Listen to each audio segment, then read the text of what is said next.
네, 격주 월요일 보내드리는 코너 월요일의 플랜 B. 이 사회 주요 이슈, 기성정당이 아니라 젊고 진보적인 정당의 입장에서 좀 참신하고 새로운 아이디어들을 또 새로운 정책들을 들어보는 그런 시간입니다. 녹색당의 신지혜 공동위원장, 미래당의 김소희 공동대표 두 분 나오셨어요. 어서 오십시오. 네, 안녕하세요. 안녕하세요. 반갑습니다. 네. 오늘 저희 방송의 일부에서도 다룬 바 있습니다. 이 대학 입시에 대해서 정부는 지금 서울 수도권의 주요 대학 정시 비중을 좀 늘려라 이쪽으로 가고 있는데 시도교육감협의회에서는 정시 비중 늘리는 건 중장기적 방향에 맞지 않는다. 이게 티격태격하고 있거든요. 이렇게 정시 수시 비중 정도로 논의하는 게 합당한 건지 두 젊은 정당은 대학 입시 제도에 대해서 어떤 문제의식과 대안을 가지고 있는지 오늘 그 얘기 한번 들어봅시다. 네, 좋습니다. 네, 사실 다들 기억하시겠지만 정시가 주된 입시 제도였었을 때는 과거에는 네, 수시에 대한 이야기가 나왔었어요. 네. 그러니까 천편일률적으로 숫자만 보고, 그러니까 점수만 보고 학생을 줄 세우기를 해서 입시 제도를 만드는 게 맞느냐, 그게 아니라 좀 다양한 면을 평가할 수 있도록 수시로 도입하자 이런 얘기가 있었어요.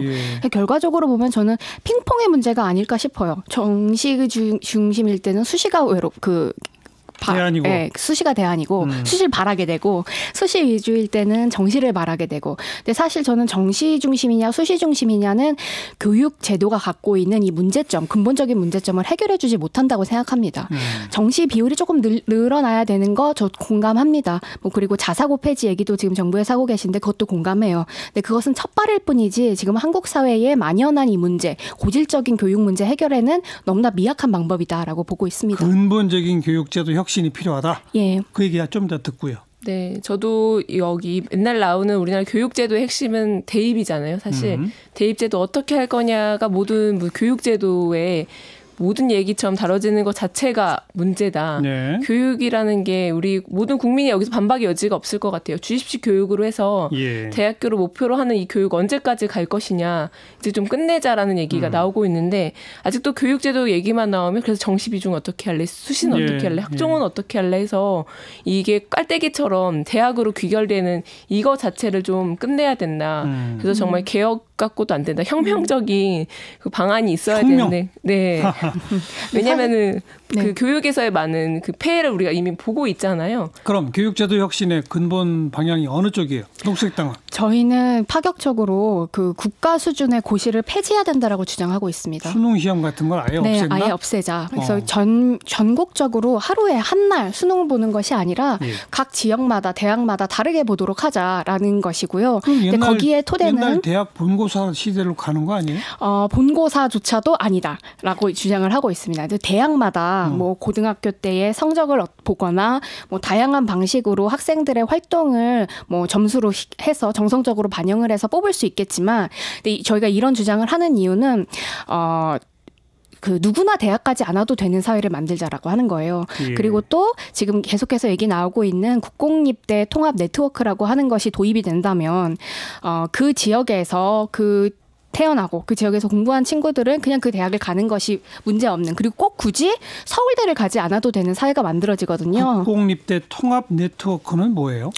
지역의 거점 대학을 하나를 만들고 그 거점 대학을 중심으로 모든 공립대학, 그다음에 사립대학의 일부를 통합하자는 거죠. 그래서 공동학위를 주자고 하는 것입니다. 예를 들어서 제가 강원대를 예를 들어 나왔다. 그러면 서울대와 함께 국공립 네트워크 안에 묶여서 공동의 학위를 받게 되는 거죠. 예를 들어 국공립대학 통폐합. 네. 그 예를 들어서 프랑스의 제1대학 이런 것 같은 개념이죠. 강원대학이 1공립대가 되고 그렇죠. 서울대학이 13공립대가 되고 뭐 제주대학이 12가 되고 뭐 이렇다는 그런 거죠. 네. 그렇다면 이렇게 서열화된 모든 게 하나하나가 다 순위가 정해진 형태에서 입시를 보지 않아도 되니까요. 그렇게 그런 게 만들어지면 굳이 그 국가 수준의 고시를 볼 필요가 없겠다 이런 얘기가 있고요. 저희는 또 근본적인 대책 중에 하나로 교육부를 폐지해야 된다라고 얘기하고 있습니다. 그러니까 교육부가 그 정부 산하에 있는 기관이기 때문에 정부가 바뀔 때마다, 정권이 바뀔 때마다 계속 교육 정책이 조직이 좌지우지돼요. 그 예. 권력에 맞춰서. 예. 그게 아니라 지금 인권위처럼 따로 위원회를 두고 국가 권력과 전혀 좀 상관없는 형태의 기구를 둬서 교육은 100년 내게라고 그냥 100년 동안 한국이 나아나가야 될 교육 방향을 설정하고 그걸 뚝심 있게 밀고 나가도록 하는 기구를 만들자는 거죠. 그 신재혜 위원장님 말씀하신 것처럼 우리나라 입시 제도가 1945년 이후 몇 번이나 바뀌었나 봤더니 18번이 바뀌었어요. 그러면은 거의 4년마다 바뀐 거거든요. 말씀하신 정권이 들어설 때마다 지금 계속 바뀌고 있고 이 피해가 지금 그대로 학부모와 학생들의 몫이다라는 말씀을 드리고 저희도 미래당도 이 수능에 대해서 대학의 문턱을 확 낮춰야 된다. 그래서 입학은 쉽고 졸업이 어려서 그 기초 학문에 대한 연구를 강화하는 방향, 대학 본연의 기능이 강화하는 쪽으로 갈 수 있도록 해야 된다라는 생각이 주장이고요. 예. 그리고 또 하나는 과거에 뭐 30% 졸업 정원제 했던 것보다도 더 확대해서 네네네 입학은 누구나 다 쉽게 누구나 쉽게 그러니까 어느 정도의 그러나 학점 이수는 엄격하게 네네 그래서 공부하고 싶은 사람들이 더 기초학문을 닦을 수 있는 대학 본연의 기능 강화해야 되고 그리고 또 하나는 저희는 아까 비슷한 말씀을 하신 게 갭이어 제도라는 거를 좀 도입하자. 갭이어. 예, 이게 이제 영국 17세기 영국 그 상류층 자녀들로부터 나왔던 그 제도에서 확장된 건데 그때 당시에 이제 프랑스나 이탈리아로 가가지고 문물을 넓히는 그랜드 투어에서 유래를 했다 그래요. 그래서 지금 영국에서 시작돼서 많은 나라에서 그 자리를 잡았는데 예를 들면은 내가 중학교에서 고등학교 갈 때 인문고로 갈지 상업고로 갈지 내가 조금 1년을 두고 좀 고민을 해보는 시간을 주는 거죠. 고등학교에서 대학교 갈 때도 주고. 그래서 다양한 봉사활동이라든지 여행이라든지 광범위한 활동을 통해서 내가 굳이 대학을 안 가도 다른 새로운 뭔가 어떤 진로를 모색할 수 있는 시간을 주자라는 제도입니다. 그러니까 중학교 졸업하고 1년은 뭔가 다른 활동. 그렇죠. 고등학교 졸업하고 1년은 뭔가 다른 활동. 네네. 그렇게 하는 기간을 꼭 의무화하자 이런 거죠? 강제적으로 좀 둘 필요가 있다라는 주장이고요. 예. 또 대학이 저는 이제 더 이상 기능을 이제 점점 못하는 쪽으로 가고 있다고 느끼거든요. 우스갯소리로 들은 게 예를 들면 전자공학과에서 뭐 쓴 교재가 입학하면 한 달 뒤에 쓸 수가 없게 된다. 기술 발전이 이제 원서를 못 따라가기 때문에 그렇다고 하기 때문에 이런 식의 지금 주입식 대학 취업 중심의 대학이 아니라 정말 기초학문 중심 대학으로 발전을 해야 될 것 같습니다. 그게 사실 입시 문제가 결국 교육 문제로도 다 연관이 되어 있는데 지금 교육이 대학만 바라보고 사실은 객관식 시험 안에서 정답을 찾아내는 방식으로 교육을 하고 있잖아요. 근데 이제 필요한 인물의 상이 달라지는 거죠. 시대에 따라서. 지금은 잘 외워서 정답을 기억하는 사람이 필요한 것이 아니라 계속 급변하는 이 4차 산업혁명이라든지 우리 이 사회에서 문제 해결 능력이 있는 창의력. 창의력이 있는 그리고 다른 사람과 협동하여서 일을 처리할 수 있는 인물이 필요하다는 거예요. 그러면 그것에 맞춰서 교육제도도 변경해야 되는데 저는 그래서 한국 그 교육 제도가 늙은 아버지 같다라는 생각을 하고 있습니다. 그러니까 변형돼야 되고 바뀌어야 되고 하는데 계속해서 옛날에 낡은 가치관만 고수하고 있는 학교인 것처럼 느껴지고 이번 기회에 정시냐 수시냐의 문제가 아니라 전폭적인 아주 근본적인 전환이 필요하다라는 이야기를 우리 정부 안에서 할 수 있으면 좋겠습니다. 예. 근본적 전환, 4차 산업혁명 시대 창의력 교육 이런 얘기를 많이 하는데 하지만 엄연히 대학을 졸업한 사람과 대학을 가지 못한 내지는 가지 않은 사람들 간의 이 임금 격차가 엄격하고 특히 대학도 좋은 대학에 몰려가 있는 학벌 중심의 사회라고 하는 구조가 명확하지 않습니까? 이걸 근본적으로 바꿔내지 않고서는 교육제도만 바꾼다고 바뀔 수 있을까요? 예, 맞습니다. 그래서 저도 어떻게 바꿀 수 있을까요? 제 생각에는 그래서 흔히 하는 말이 독일식으로 해가지고 마이스터 제도라든지 해서 기술, 그런 거를 강화하자라고 하는데 사실 우리나라 문화상 약간 지금까지 기술이 약간 천시받고 약간 이런 학문에 집중이 좀 되고 있었잖아요. 그랬을 때 이게 가장 큰 차이점이 뭘까 저는 좀 생각을 해봤는데 전문대학에서 사람들이 기피하게 되잖아요, 사실은. 근데 여기서 학생비가 얼마인가 봤더니 2013년 기준 그 단기 고등교육조차도 600만 원대인 거예요. 전문대도. 네. 근데 사람들이 자기가 빨리 취업을 하고 돈을 벌기 위해서 이런 전문적인 기술을 공부한 건데 전문 과정에 있는 공부조차 600만 원을 내가 더 내려가면서 그 공부를 할 필요가 없고 바로 취업 시장에 가게 되는데 예. 그랬을 때 그러면 밑에서부터 일해야지. 뭐 일하면서 너가 배워야지 하면서 약간 열정페이 같이 착취당하는 구조가 있다. 그래서 그렇죠. 고등학교라든지 이렇게 실업 중심으로 하는 학문에서는 교육에서는 일정 기간 시간을 경력직으로 해줄 필요가 있다라는 생각이 들어요.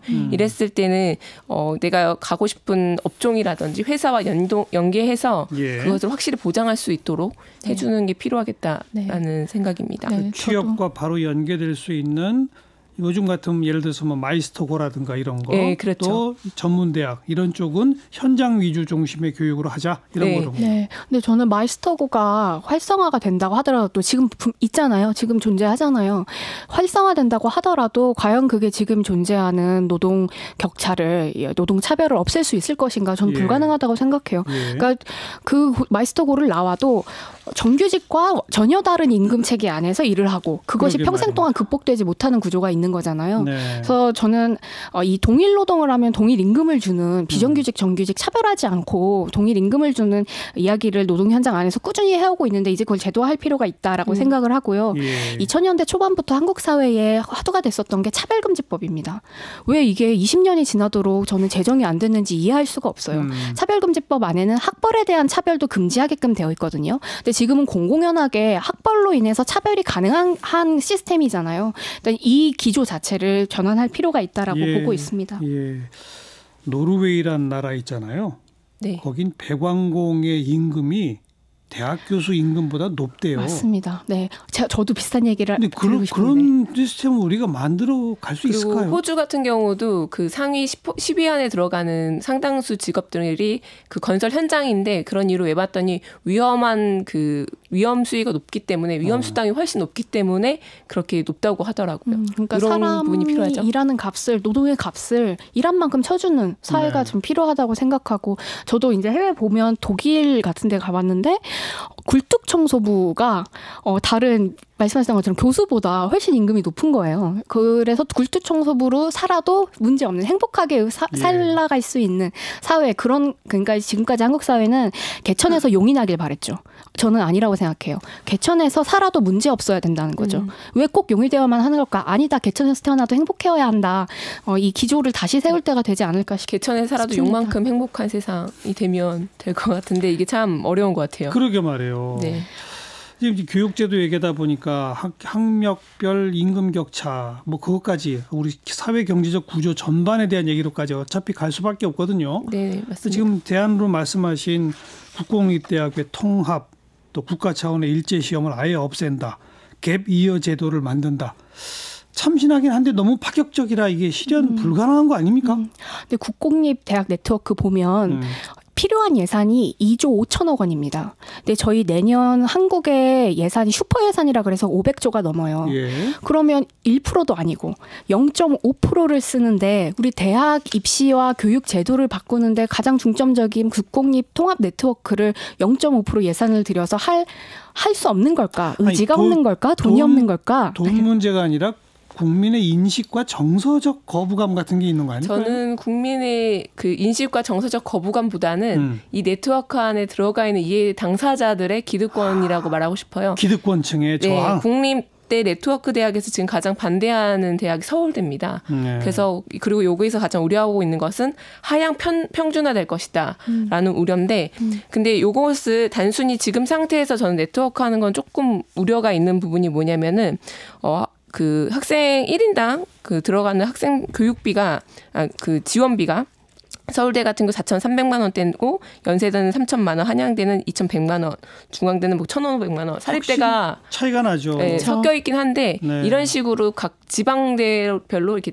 천차만별로 차이가 있다는 거죠. 이랬을 때 그러면 더 많은 지원을 지방 국립대에 하고 나서 이 네트워크를 형성을 해야지 좀 형평성이 맞지 않을까라는 생각도 들었습니다. 네.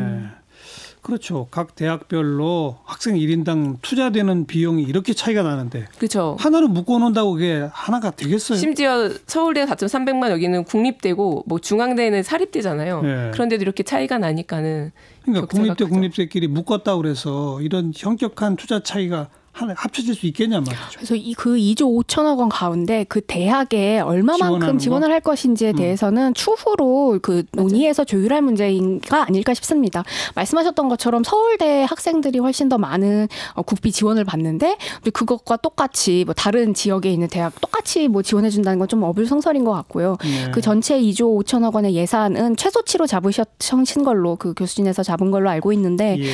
그 안에서 조율을 알겠습니다. 할 필요가 있지 않을까 싶습니다. 근데 두 분이 주장하신 그 혁신적 아이디어들의 최대 걸림돌은 결국 교육기득권층의 저항이다. 두 분 다 인정하시는 거잖아요. 네. 그 저항을 어떻게 돌파할 수 있어요? 저는 여기서 두 당이 의석을 많이 가지면 될 텐데. 저는 그보다 더 혁신적인 제안이 있는데 네. 기성 정당에서 그 계속 교육 정책을 내고 있잖아요. 저는 정당 간에 하나의 큰 정책을 만들 수 있다. 혁신적인 그게 바로 저는 그 청소년 그 당원 가입과 만 16세 청소년에게도 선거권을 주는 투표권. 네, 저는 이게 야 걔네들이 학생인데 어린데 뭘 한다고 주냐 그게 아니라 자기의 삶의 가치관과 맞는 정당이 어딘지 자기가 고를 수 있고 철학적 고민을 하기 시작하는 순간부터 알겠어요. 대학을 굳이 안 가도 되는 교육이 된다. 16세 때부터 투표권을 주자. 네, 저는 근데 지금 19세도 안 주려고 그러는데 만 18세도 안 주려고 18세도 안 주려고 그러는데 이게 되겠어요. 네. 참. 네. 방법은 녹색당 미래당이 지지를 많이 받아서 두 분 다 국회의원 되시고 이 방법밖에 없는 것 같아요. 네. 제발 국회에서 논의가 이런 논의가 됐으면 좋겠어요. 건설적인 사회개혁의 논의가요. 녹색당의 신지혜 공동위원장, 미래당의 김소희 공동대표 수고하셨습니다. 네, 고맙습니다. 감사합니다.